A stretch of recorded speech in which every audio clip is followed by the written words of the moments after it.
Kita mempunyai hashtag bukan tempat untuk orang sempurna, tetapi kita semua disempurnakan oleh kasih karunia Tuhan dan kuasa Injil. Yang setuju katakan amin. Amin. Nah, kita ada di penghujung dari khotbah berseri eksposisi kitab Roma, yaitu Injil, the Gospel. Nah, saudara, ini udah selama 24 minggu ya saudara ya. Jadi luar biasa sekali, ini adalah minggu yang ke-24. Jadi kita bayangkan ya, 6 bulan kita bicara tentang kitab Roma dari pasal 1 sampai hari ini kita akan masuk ke dalam pasal 16. Jadi kita berjalan sangat slow ya, luar biasa. Banyak yang tanya sama saya, "Pak, ini apa enggak bosan ya saudara ya?" Tetapi luar biasa, YouTube view kita membuktikan bahwa setiap minggu ada kira-kira 9.000 sampai 10.000 orang yang menonton khotbah-khotbah kita.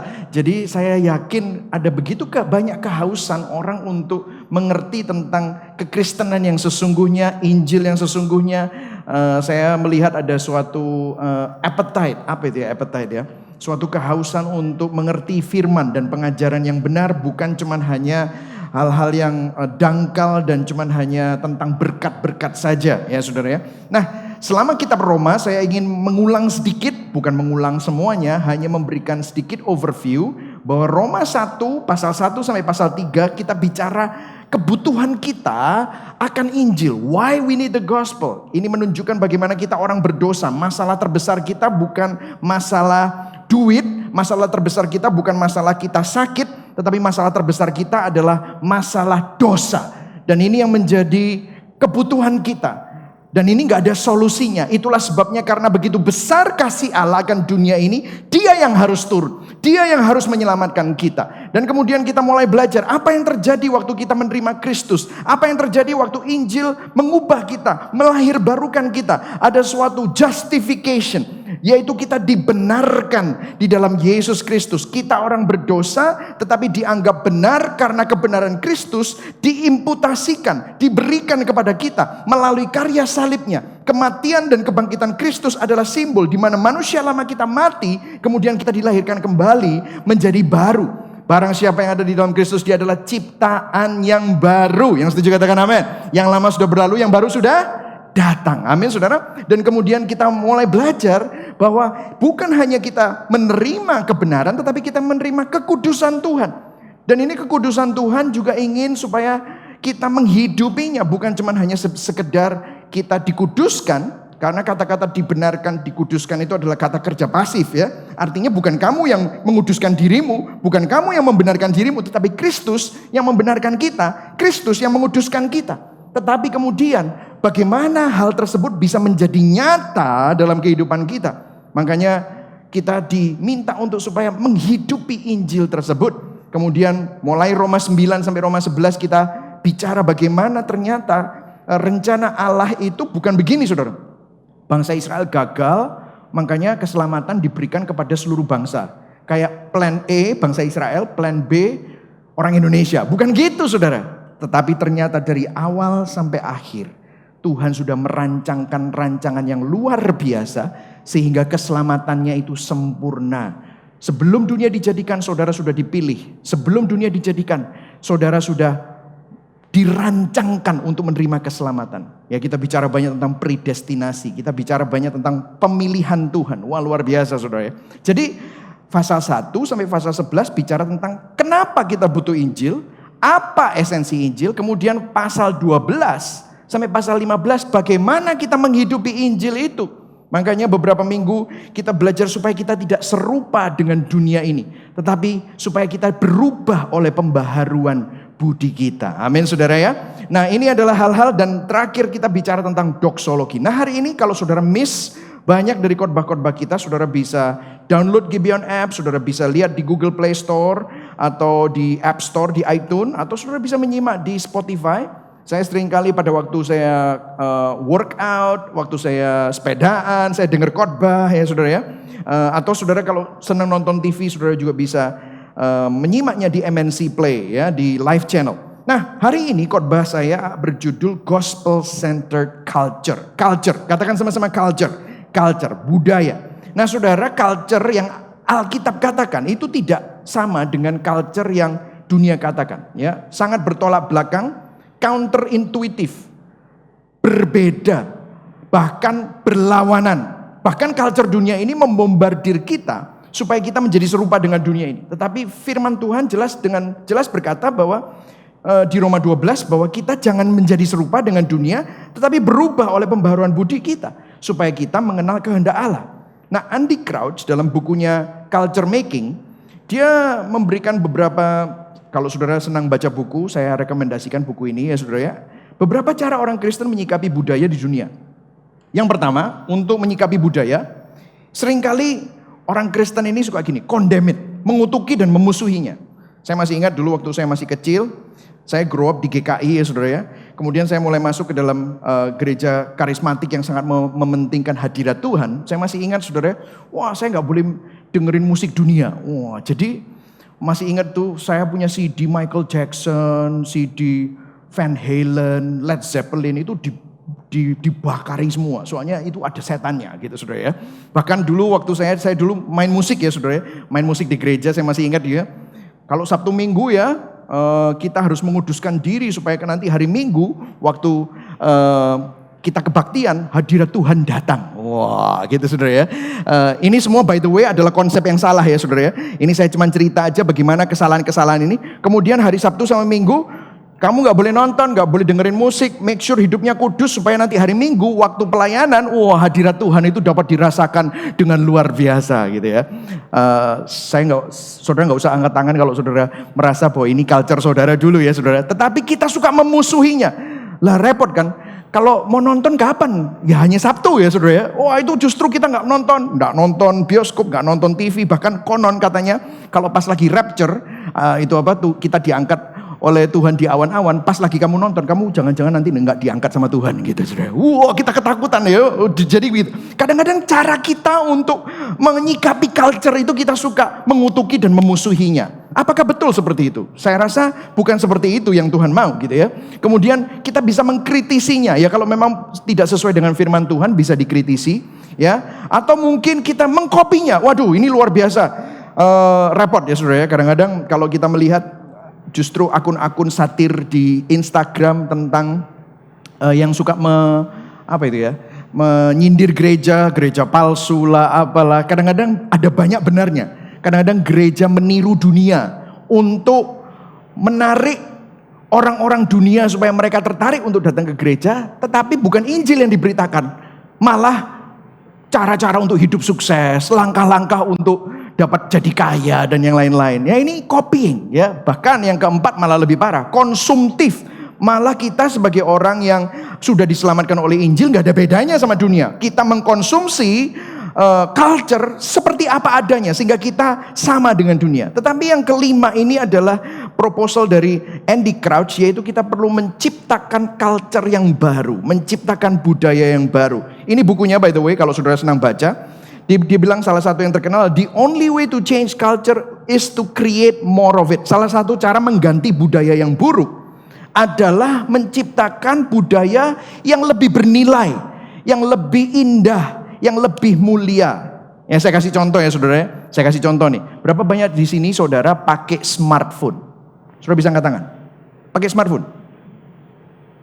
Boleh angkat tangan. Oke, semuanya pakai smartphone ya. Nah berapa banyak saudara masih pakai telepon yang pencetannya 1, 2, 3, 4, 5 yang ada A, B, C, D, E, F? Berapa banyak? Ada? Atau malu ngaku?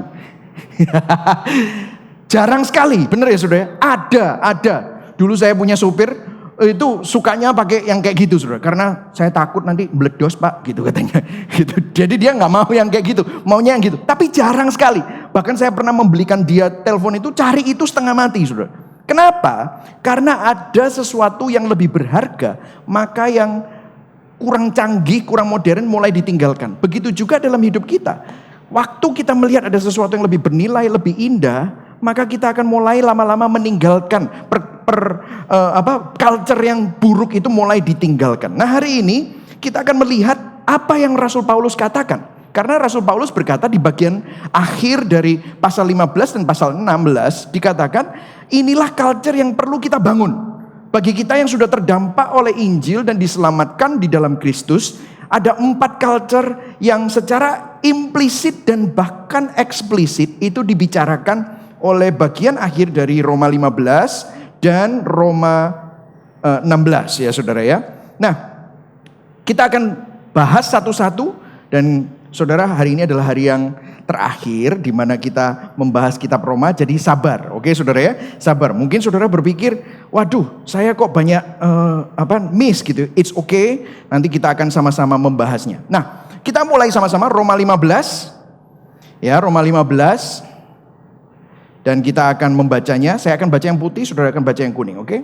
Dan selanjutnya kata Yesaya, taruh dari pangkal Isai akan terbit, dan ia akan bangkit untuk memerintah bangsa-bangsa, dan kepadanya lah bangsa-bangsa akan menaruh harapan. Ayat 13, saudara. Semoga Allah sumber pengharapan memenuhi kamu dengan segala sukacita dan damai sejahtera dalam iman kamu, supaya oleh kekuatan Roh Kudus kamu berlimpah-limpah dalam pengharapan. Nah saudara, kalau saudara baca di sini, saudara akan melihat ada kata-kata yang dominan dalam dua ayat ini. Kata-kata yang dominan adalah harapan dan pengharapan. Bahasa Inggrisnya adalah hope. Ini adalah culture pertama yang saya akan bicarakan. Culture yang pertama yang Rasul Paulus ingin ingatkan kita untuk bangun di akhir zaman ini adalah culture that always put hope in the gospel. Budaya yang selalu menaruh harapan kepada Injil. Nah saudara, kalau saudara perhatikan di sini, ayat ini berkata, taruh dari pangkal Isai akan terbit. Ini taruh dari pangkal Isai ini siapa? Isai adalah bapaknya Daud. Daud adalah nenek moyangnya siapa? Yesus. Yesus adalah sang juru selamat yang menyelamatkan bukan hanya orang Yahudi, tetapi juga semua orang termasuk saudara dan saya. Dan dikatakan bahwa ia akan bangkit untuk memerintah bangsa-bangsa, dan kepadanya lah bangsa-bangsa akan menaruh harapan. Dan dikatakan semoga Allah sumber pengharapan memenuhi kamu dengan segala sukacita damai sejahtera dalam iman kamu, supaya oleh kekuatan Roh Kudus kamu berlimpah-limpah dalam pengharapan. Jadi bicara tentang pengharapan. Nah ini ada sesuatu yang menarik ya saudara. Kalau saya menyiapkan khotbah, saya suka baca beberapa buku komentari yang berbicara tentang ayat itu. Salah satu yang saya baca adalah The Epistle to the Roman oleh Douglas Moo. Dia bicara bahwa Paulus mengutip beberapa bagian dari Perjanjian Lama, yaitu, kalau saudara, ini sebelum saya jelaskan ya, saya mau mengingatkan sedikit. Kalau saudara mengikuti khotbah berseri Miracle of the Bible, saya jelaskan tentang Perjanjian Lama dan Perjanjian Baru. Perjanjian Lama itu dibagi dalam 3 bagian. Namanya Tanak. Tanak itu singkatan dari 3 kata. Tanak, gitu ya saudara ya. Kayak bahasa Belanda gitu, gitu ya, ada gitu-gitunya saudara ya. Tapi jangan cuh gitu ya, jangan gitu ya saudara ya. Ada gitu ya. Aduh jayus ya saudara ya, sorry. Ya, Tanak, oke. Ta itu adalah Torah, yaitu Taurat. Na itu adalah Nevim, nya itu adalah Ketuvim. Nah, Tanak, Taurat adalah hukum. Nevim adalah kitab para nabi. Ketuvim adalah tulisan-tulisan seperti Mazmur, Kidung Agung, Ayub, buku-buku hikmat ya. Itu semua adalah Ketuvim. Esther itu juga termasuk Ketuvim. Nah, Paulus di ayat 9b dan 11 dia mengutip Ketuvim. Kita nggak punya waktu untuk membahasnya karena terlalu panjang nanti. Terus ayat 10 dia mengutip Torah. Ayat 12 yang kita baca tadi, dia mengutip Yesaya, yaitu Nevim. Untuk menunjukkan bahwa karya penebusan Tuhan itu bukan plan A dan plan B. Jadi bangsa Israel berusaha diselamatkan, gagal. Kemudian Tuhan mau menyelamatkan seluruh bangsa termasuk orang Indonesia. Bukan gitu. Tetapi dari awal, rencana Tuhan untuk orang Yahudi dan orang non-Yahudi sudah direncanakan dari awal.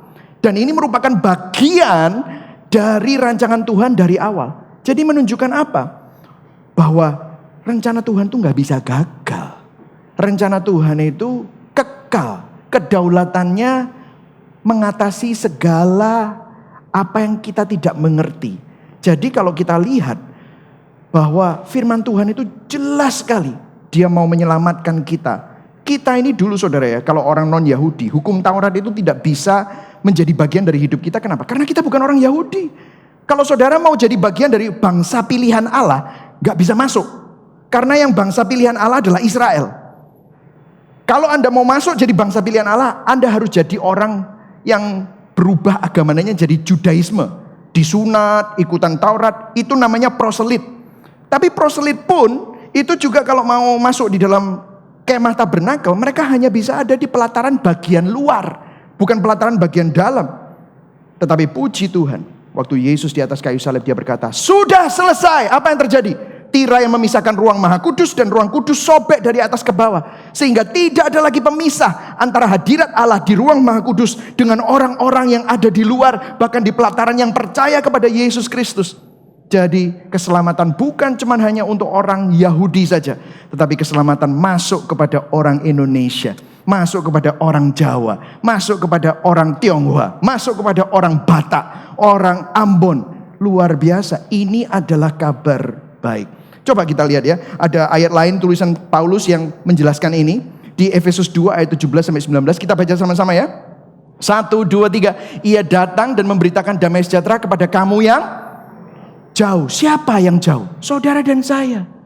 Katakan sama-sama, saya ini dulu jauh loh. Nah, oke, saudara. Katakan kepada dirimu, saya ini dulu jauh.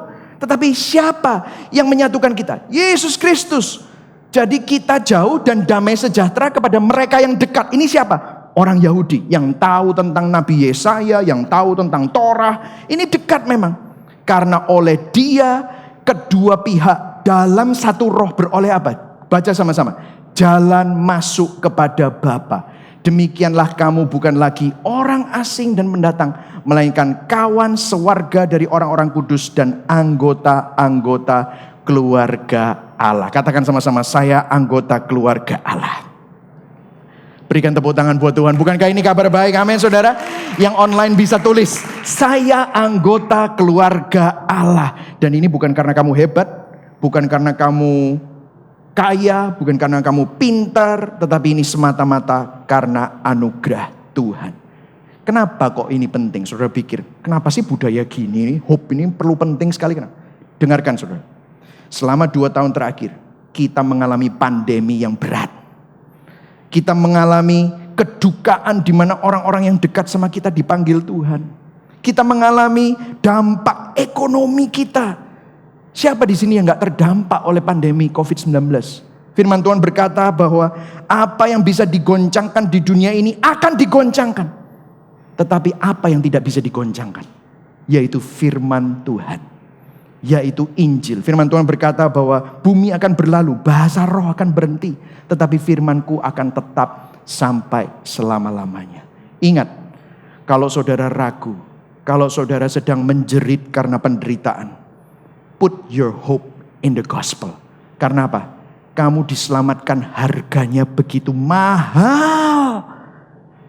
Coba saudara, misalnya saudara berkorban untuk tokomu gitu. Apakah saudara biarkan tokomu kebakaran? Kalau tokomu kebakaran, saudara pasti akan cari air untuk menghancurkan apinya, untuk memadamkan apinya. Kalau misalnya ada sesuatu yang terjadi atas apa yang saudara sudah korbankan segala-galanya untuk mendapatkan hal itu, saudara akan lindungi. Betul ya saudara?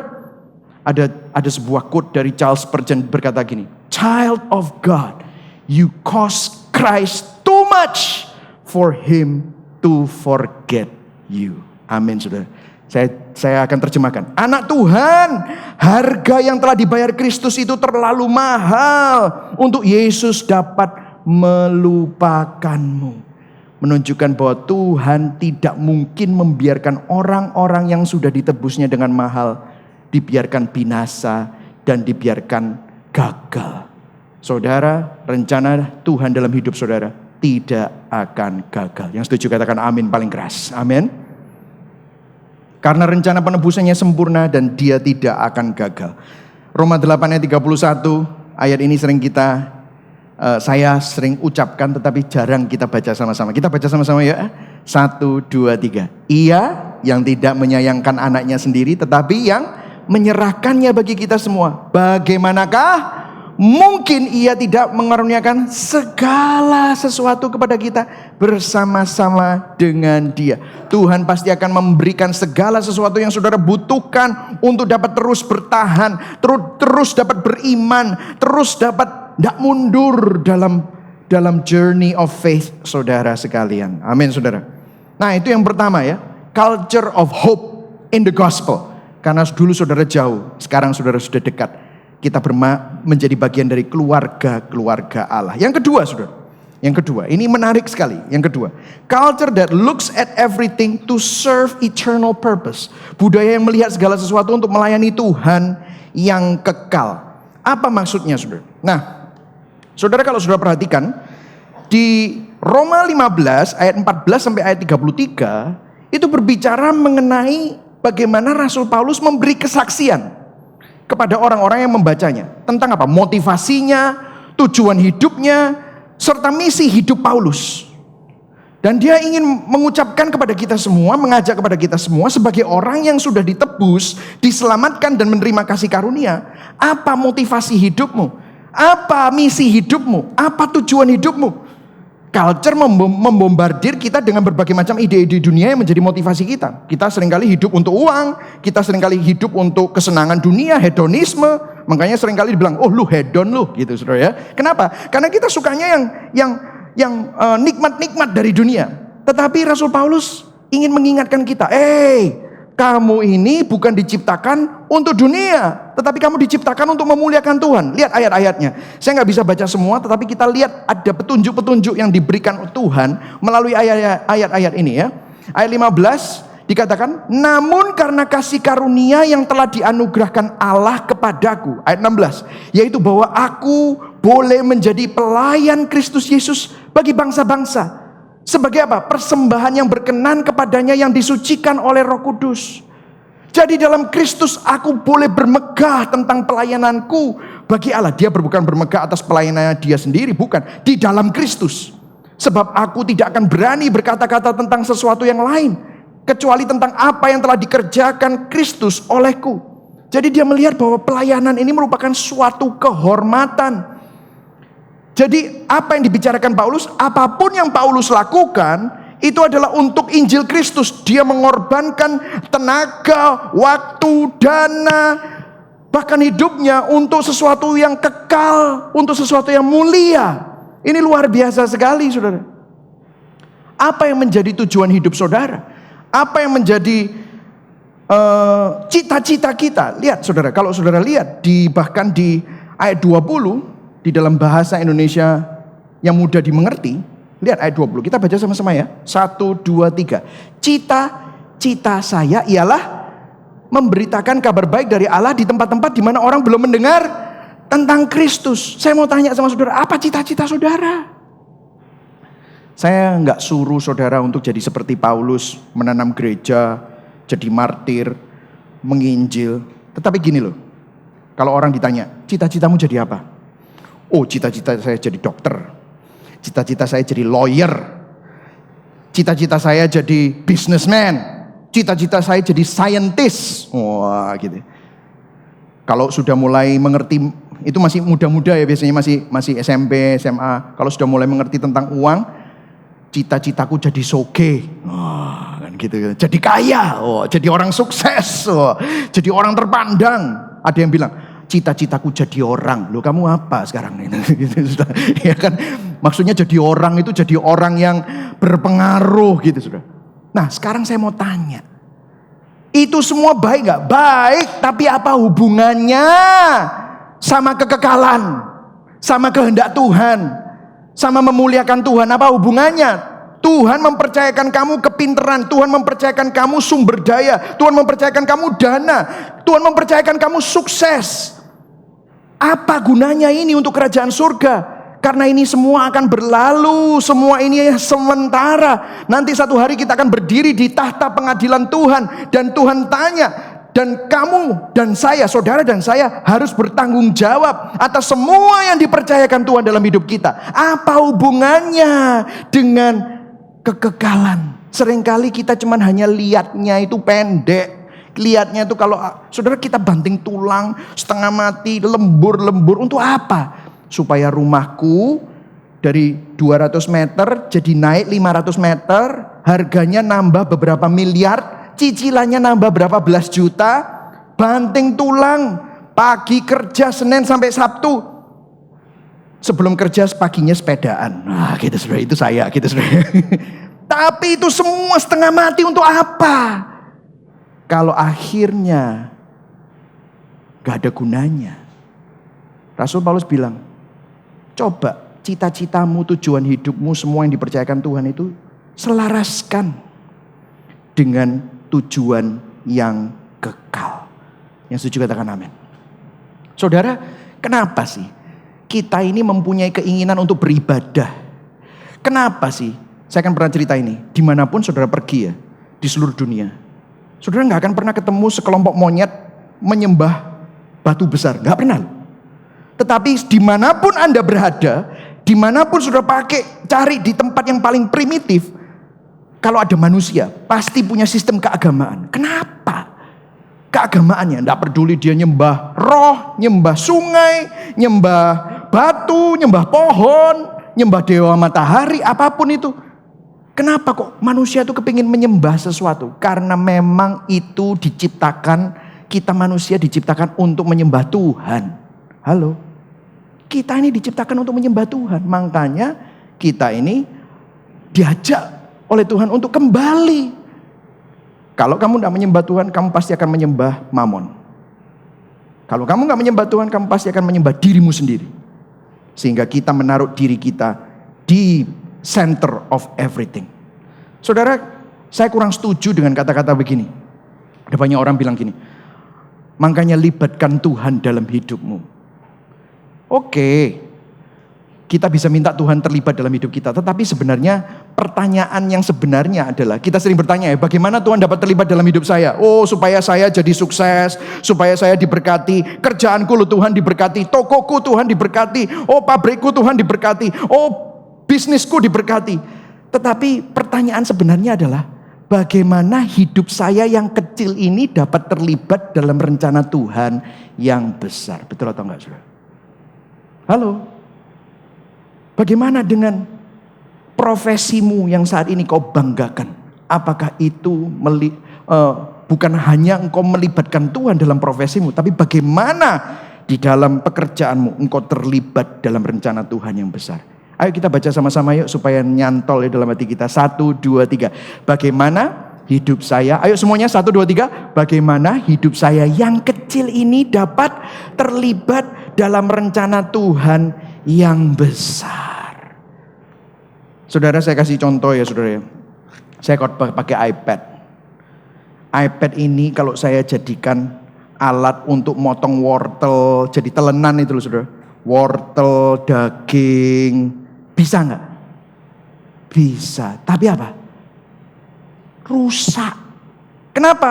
Terlalu mahal, tidak sesuai dengan desainnya. Terlalu mahal kalau ini dipakai untuk jadi alat untuk alas, untuk motong-motong daging. Terlalu mahal. Begitu juga saudara. Saudara itu tidak diciptakan untuk dunia, untuk cari uang saja. Saudara bukan hanya jadi orang yang hidup untuk kesementaraan. Tetapi kita ini diciptakan untuk kekekalan. Untuk memuliakan Tuhan dan menyembah Tuhan. Hidupmu terlalu mahal dan harganya terlalu mahal untuk Kristus bayar di atas kayu salib. Kalau kita hidup hanya untuk kesenangan fana yang sementara ini. Yang setuju katakan amin. Biarlah kita sama-sama mengkalibrasi hati kita. John Piper dalam bukunya Don't Waste My Life, Don't Waste Your Life, sorry. Dia berkata, dia menyingkat dan menyimpulkan hidup Rasul Paulus. Dia bilang begini, I will not waste my life, I will finish my course and finish it well. I will display the gospel of the grace of God in all I do. I will run my race to the end. Apostle Paul. Aku tidak akan membuat hidupku percuma. Aku akan mengakhiri pertandinganku dan mengakhirinya dengan baik. Aku akan menyatakan Injil dan anugerah Tuhan melalui semua yang aku lakukan. Aku akan berlari dalam pertandingan yang ditugaskan sampai pada akhirnya. Kemudian dia menyimpulkan dengan kata-kata yang saya gak pernah bisa lupa waktu saya baca ini. Remember, you have one life. That's all. You were made for God. Don't waste it. Ini merupakan pesan buat kita semua. Ingat, kita hidup cuma sekali. Kita diciptakan untuk Tuhan. Jangan disia-siakan. Yang setuju katakan amin. Amin. Saudara, selama pandemi ini kan kita lihat ya gimana hidup manusia itu begitu rentan. Berapa kali kita ngomong gini, aduh kemarin baru aku WA-an sama dia.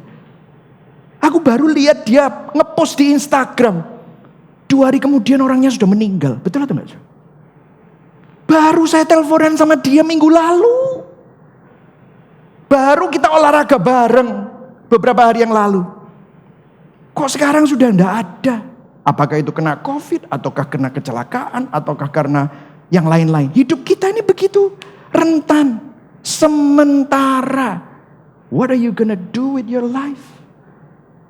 Karena pada akhirnya firman Tuhan berkata hidup kita itu manusia 70 tahun, 80 tahun kalau kuat, dan itu pun karena anugerah. Saudara umur berapa? Pernah enggak kita merenung dan mengkalibrasi? Tuhan, saya enggak mau cuman hanya melibatkan Engkau, tetapi bagaimana hidup saya yang kecil ini loh terlibat dalam rencanamu yang besar, supaya saudara dapat memuliakan Tuhan dengan apa yang kamu punya. Amin saudara. Coba direnungkan. Nah saudara, itulah sebabnya ya, semua yang Gibeon lakukan, ini saya bukan promosi, tetapi saya mau menceritakan filosofi ministry kita. Kenapa kok di Gibeon itu semua harus tergabung dalam komunitas, community, namanya Gibeon Care Group. Kenapa sih?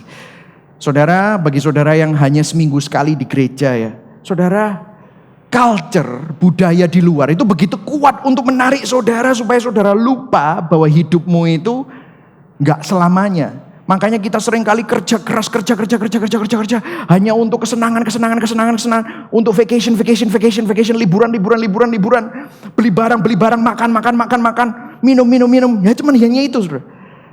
Karena itu kita butuh lebih dari seminggu sekali waktu mendengarkan khotbah. Gitu aja kadang-kadang masih skip, betul ya saudara ya. Tetapi kalau kita punya komunitas, firman Tuhan berkata, pergaulan yang buruk merusak kebiasaan yang baik. Pergaulan yang buruk juga merusak budaya Injil yang seringkali membuat kita lupa. Makanya saudara butuh orang lain mengingatkan, mendoakan, bisa sama-sama. Saudara lihat orang lain, oh ternyata dia bergumul hal yang sama ya seperti saya, dan Tuhan tolong dia. Oh ternyata Tuhan bisa tolong saya ya. Saudara diingatkan. Saudara, saya dan istri juga tergabung dalam care group. Yang mimpin bukan saya, yang mimpin orang lain. Saya masih tergabung sama istri saya, tergabung dalam care group. Kenapa? Saya tahu saya butuh. Another one apa? Kita dikasih wadah untuk melayani. Hari ini ada begitu puluhan orang melayani hari ini, meskipun pada waktu pandemi kemarin mereka susah-susah harus sogrok-sogrok hidung ya sebelum kesini saudara ya. Dan semuanya dapat stiker ini, saya bebas COVID-19 gitu saudara ya. Kenapa mereka mau melakukan itu? Karena ini latihannya saudara. Bagaimana kita bisa jadi terang dan garam di luar kalau kita tidak pernah dilatih di sini. Nanti yang main musik semua, saya nggak bilang ya, ini seperti cuma contoh. Misalnya yang main musik ada yang hatinya lembut, satunya hatinya gerusak-gerusu, ngomongnya ceplas-ceplos. Yang ceplas-ceplos menyinggung yang hatinya lembut. Sehingga apa? Harus saling menerima, saling mengasihi, saling mengampuni, belajar sabar. Yang gak sabaran harus belajar sabar. Yang kelemak-kelemak harus belajar mulai tak gitu saudara. Ini semua adalah latihannya. Di sini semua kita belajar untuk hidup ini gak cuma untuk diri kita sendiri. Saya pernah nih ketemu sama orang tua yang komplain tentang anaknya. Anak saya, Pak, mosok saya bilangin untuk supaya ikutan youth, supaya cari teman yang baik. Bisa jawab gini, Pak, papa sendiri juga ke gereja aja bolong-bolong. Mateng kon. Kita mangkidu tahu? Mangkidu. Ketek cilik meloi ketek gede. Ya toh? Jadi kadang-kadang kita perlu belajar untuk tidak hidup untuk diri kita sendiri. Dari mana? Where the community of the gospel. Makanya kita ada misi. Kita melayani. Kita memikirkan orang-orang yang miskin, memikirkan diakonia. Waktu bencana, saya mengucap syukur di sini banyak sekali menanggapi tanggap bencana. Kalau saudara lihat ada beberapa daerah di Indonesia yang mengalami konflik, kita juga memikirkan, menolong mereka yang mengalami jadi korban konflik. Rumahnya hancur, kita bikinkan rumah.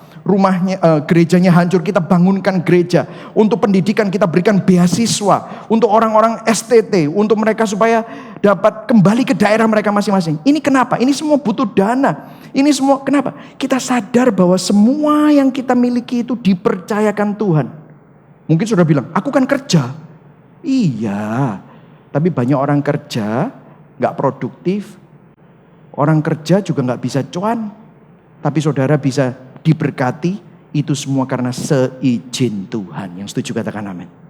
Sadar hidup kita ini sementara. Biarlah kita menjadi gereja yang mempunyai budaya, yang melihat segala sesuatu untuk melayani tujuan yang kekal. Yang setuju katakan amin. Amin. Saudara setuju akan hal ini? Saya berdoa supaya hati kita hari ini, kalau saudara masih menaruh, yang pertama, pengharapanmu di mana? Kalau pengharapanmu ada di uangmu, bertobat. Pengharapanmu pada dirimu sendiri, bertobat. Dirimu gak terlalu hebat kok. Itu semua karena seizin Tuhan. Pandanganmu gimana? Apakah pandanganmu kekekalan atau fana? Semuanya sementara. Ingat, hidup kita cuma 70-80 tahun. Warisan apa? Bagaimana nanti kita berdiri di hadapan Tuhan, pencipta kita? Apakah kita bisa bertanggung jawab atas apa yang sudah dititipkan Tuhan? Minta Tuhan kalibrasi hati saudara, supaya saudara dapat menghidupi budaya-budaya ini. Yang ketiga saudara, culture of honoring and appreciating. Budaya yang menghormati dan menghargai. Ini luar biasa sekali saudara. Roma 16 ayat 1 dikatakan, jadi tadi sudah Roma 15 sudah selesai, kita masuk ke dalam Roma 16 ayat 1. Mungkin saudara waktu baca ini biasa saja, tetapi saya mau kasih tahu kepada saudara, kenapa ini signifikan. Aku meminta perhatianmu kepada siapa saudara? Febe. Febe. Saudari kita yang melayani jemaat di Kongrea. Supaya kamu menyambut dia dalam Tuhan sebagaimana seharusnya bagi orang-orang kudus dan berikan kepadanya bantuan bila diperlukannya. Kemudian ayat 3, sampaikan salam kepada Priscilla dan Aquila, teman-teman sekerjaku dalam Kristus Yesus, mereka telah mempertaruhkan nyawanya untukku. Nah mungkin saudara waktu baca ini biasa ya, Febe, Priscilla dan Aquila, apa maknanya buat aku? Ini kan salamnya Paulus kepada orang-orang ini. Dengarkan saya, ini sangat penting. Menurut budaya di dalam sejarah Greco-Roman, Roma di abad pertama, wanita itu namanya tidak pernah ditulis di dalam sejarah. Wanita itu adalah objek. Wanita adalah warga negara kelas 2. Bahkan wanita kalau di dalam sebuah pengadilan itu tidak bisa dipanggil sebagai saksi untuk yang dapat dipercaya sebagai bukti apakah seseorang itu melakukan tindak kriminal atau tidak. Tetapi Rasul Paulus sengaja menulis nama-nama ini, Febe, Priscilla. Kenapa? Di dalam Alkitab di abad pertama sebelum ada emansipasi wanita, Alkitab sudah menghargai dan menghormati derajat wanita. Bahwa wanita itu juga perlu dihargai, dikasihi, dilindungi, dihormati. Amin saudara. Jadi ini merupakan sesuatu yang luar biasa.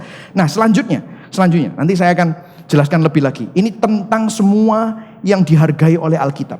Kalau saudara lihat di ayat 8, 9, 10, 11, banyak ayat yang lain. Itu ada yang namanya Ampliatus, Urbanus, Stakis, Apeles, Aristobulus, Herodion, temanku sebangsa. Ada yang namanya Hermes. Gak ada yang namanya Louis Vuitton tapi ya saudara ya. Gak ada yang namanya gak ada yang Valentino, gak ada saudara ya. Tapi ini adalah nama-nama saudara ya. Dengarkan saya, ini penting sekali ya saudara.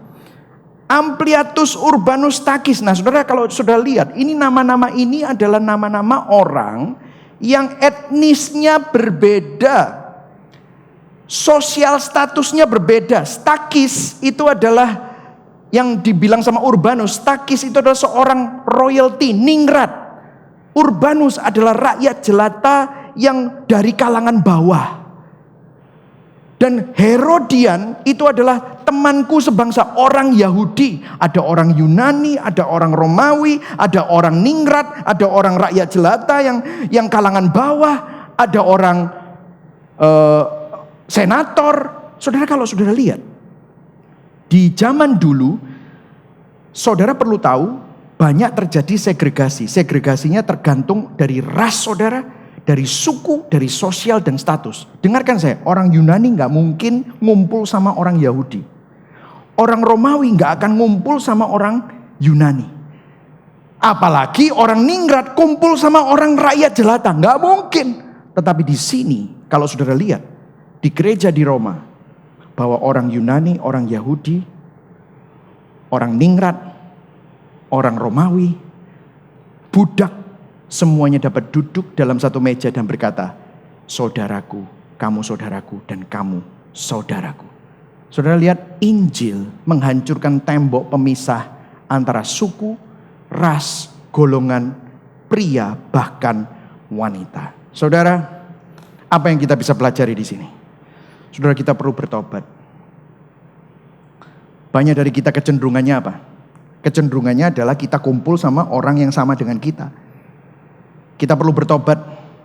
Kadang-kadang budaya membuat segregasi. Pribumi dan non-pribumi. Betul atau tidak, saudara? Yang Tionghoa sama yang Jawa. Yang Batak sama yang Madura. Terus mereka ngilok-ngilok, dasar Batak lu. Gitu. Dasar Maduro. Terus yang pribumi ngomong yang sama yang Tionghoa, singkek. Gitu. Terus yang non-pribumi ngomong sama yang pribumi, wana. Kita perlu bertobat, saudara. Kenapa? Karena kita semua duduk dalam sebuah meja. Kamu tuh siapa? Memangnya kamu kalau diselamatkan Tuhan, apakah kamu lebih baik dari mereka? Tidak. Yesus Kristus mati di atas kayu salib dan Yesus Kristus mengasihi mereka. Maka kita pun juga belajar. Karena Yesus Kristus juga mengasihi mereka dan mereka juga mati. Yesus mati buat mereka juga. Yang setuju katakan amin. Kita perlu belajar. Saudara, itulah sebabnya ya saya bersyukur ya saudara. Kalau saudara lihat di tempat ini, semuanya ada berbagai macam. Saya pun juga gak bisa komplain. Mama saya campuran antara Belanda, Jawa, sama Chinese. Papa saya Chinese. Saya ada tiga-tiganya. Saya mau ngilokno siapa, saudara? Karena saya termasuk semuanya. Saya harus belajar bahwa saya harus bisa bergaul dengan semua orang, menerima semua orang. Saudara tahu, saya bersyukur saya terlibat dalam pelayanan, terlibat dalam care group. Karena kalau tanpa gereja, ya saya jujur ya, tanpa gereja, mungkin saya nggak akan pernah bisa bergaul dengan orang yang berbeda dengan saya. Tetapi puji Tuhan, di dalam pelayanan, di dalam komunitas kita bisa berrelasi dengan siapa saja. Injil menghancurkan tembok pemisah antara suku, ras, golongan, pria dan wanita. Yang setuju katakan amin.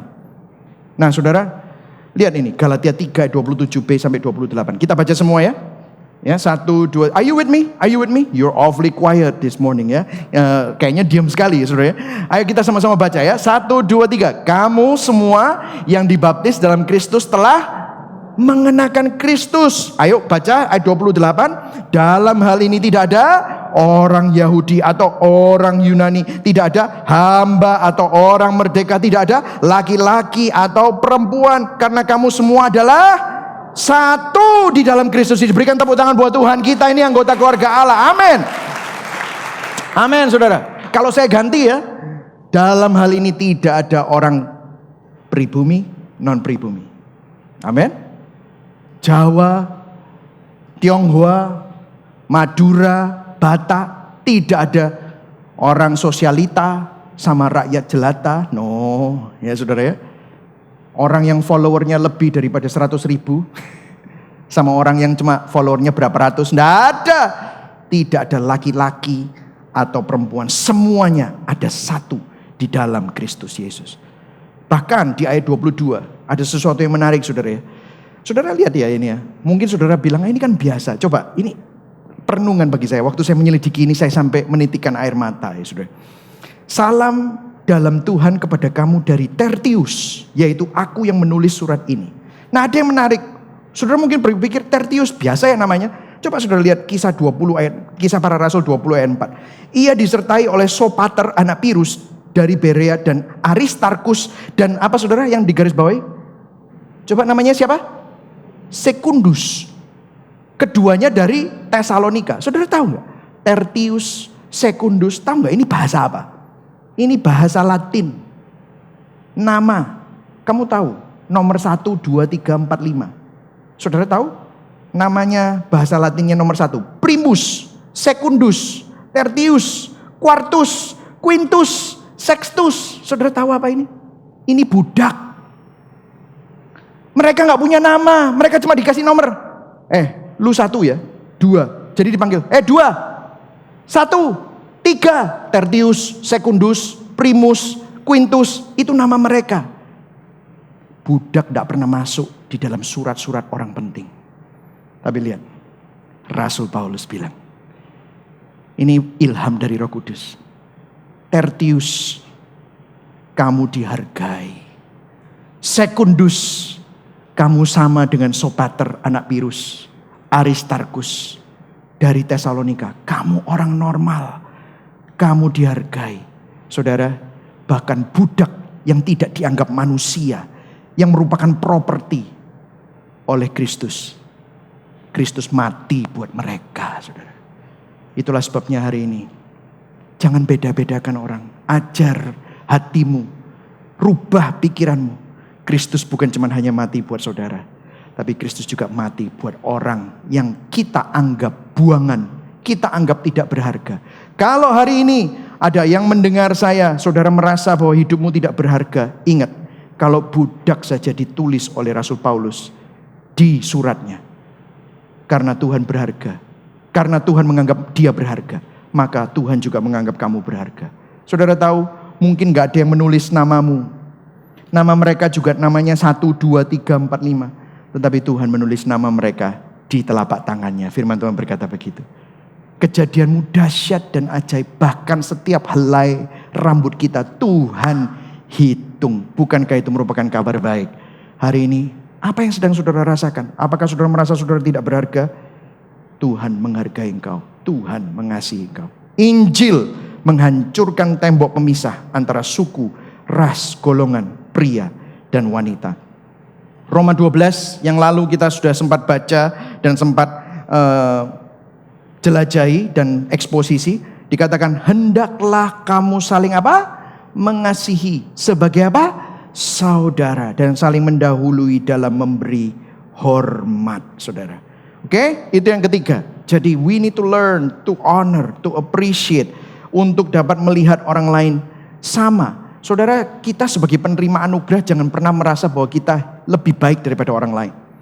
You are a grace receiver. Saudara semua adalah orang yang menerima anugerah. Karena itu kita perlu sadar orang lain yang mungkin saudara gak setuju, yang mungkin saudara anggap bajingan bahkan, Tuhan juga sayang sama dia.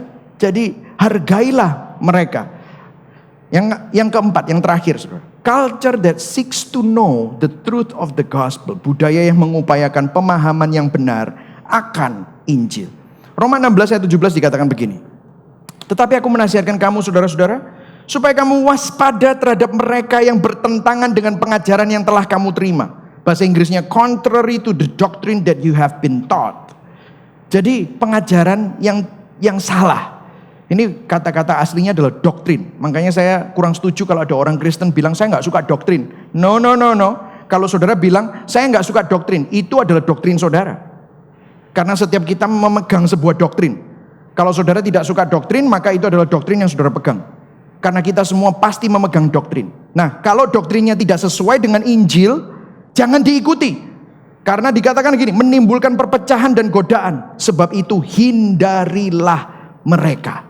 Saudara, minggu lalu kita belajar ya untuk menghargai orang dalam hal-hal yang non esensi. Firman Tuhan berkata, untuk kita bisa sabar terhadap orang-orang yang kuat terhadap yang lemah. Kemarin kita mengutip Augustine the Hippo, Santo Agustinus ya, dibilang in essentials unity. Dalam segala hal yang esensi kita harus bersatu. Dalam hal-hal yang non esensi kita punya kebebasan.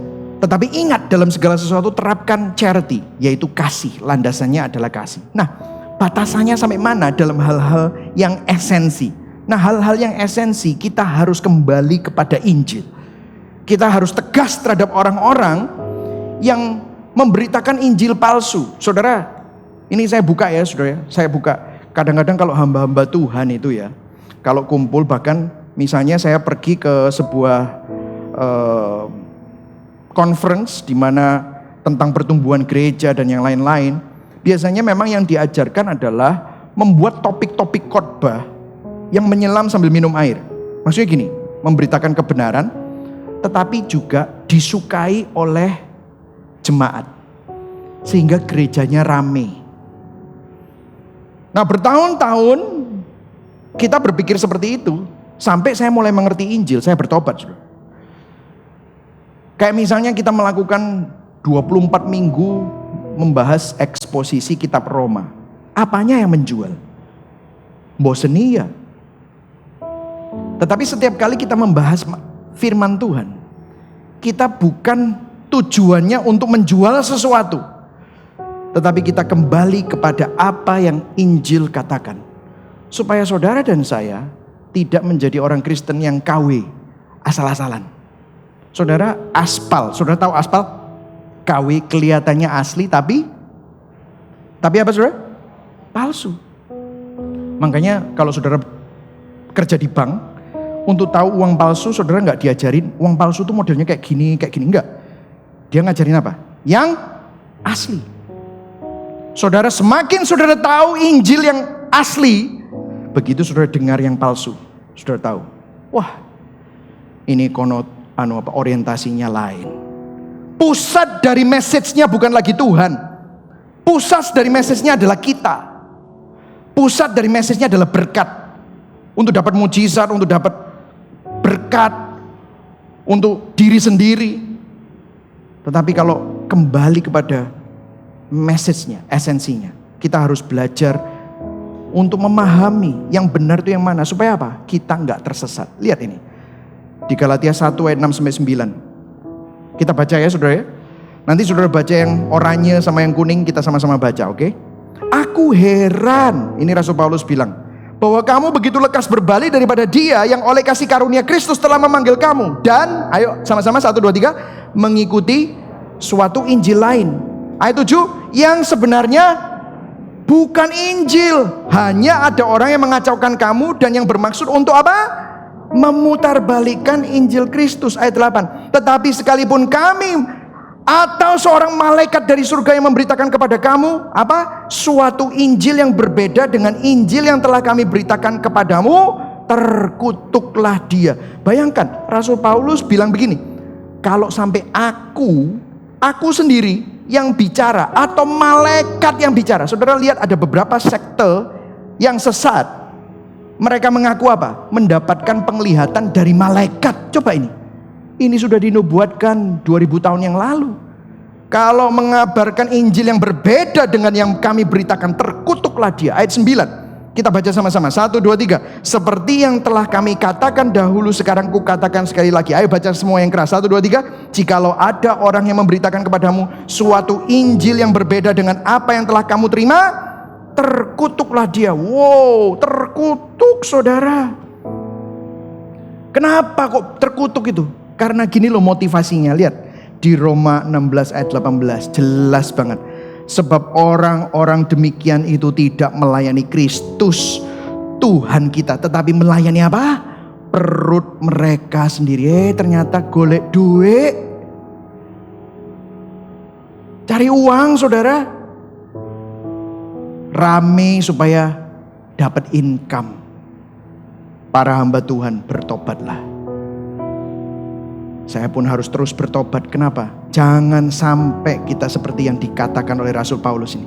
Dengan kata-kata mereka yang muluk-muluk dan bahasa mereka yang manis, mereka menipu orang-orang yang tulus hatinya. Bahkan firman Tuhan di Kisah Para Rasul dibilang bahwa mereka adalah serigala. Kisah Para Rasul 20 ayat 29-30. Aku tahu bahwa sesudah aku pergi, serigala-serigala yang ganas akan masuk ke tengah-tengah kamu. Ayat 30, bahkan dari antara kamu sendiri akan muncul beberapa orang dengan ajaran palsu. Mereka berusaha menarik murid-murid dari jalan yang benar supaya mengikut mereka. Saudara, disinilah kita memiliki budaya yang selalu kembali kepada doktrin yang benar, Injil Kristus. Saya nggak bilang perdebatan antara kedaulatan Tuhan, kemahatauan Tuhan, antara Calvinis dan Arminius. Saya nggak bilang itu. Saya bilang tentang kembali kepada Injil Kristus. Yang setuju katakan amin. Supaya kita tidak mudah diombang-ambingkan. Dalam hal esensi kita perlu bersatu, batasannya apa? Injil Kristus. Ini ada kata-kata luar biasa ya. Ini saya akan tutup dengan ini. Ya, ortodoksi akan membawa kita kepada ortopati, sehingga kita mempunyai ortopraksi. Maksudnya gini, ortodoksi itu artinya orto itu adalah benar, doksi itu adalah pemahaman yang benar, pendapat kita benar. Sehingga kalau saudara mengalami kuasa Injil dalam hidup saudara, maka saudara mempunyai pemahaman yang benar. Orientasimu bukan dirimu, tetapi orientasimu dikalibrasi. Sehingga saudara mempunyai ortopati, cara pandang, pengertian, sikap hati, attitude benar. Pemahamannya benar, hatinya dibenarkan, pikirannya dibenarkan, pati ya, telepati, pati, pemikiran. Sehingga apa?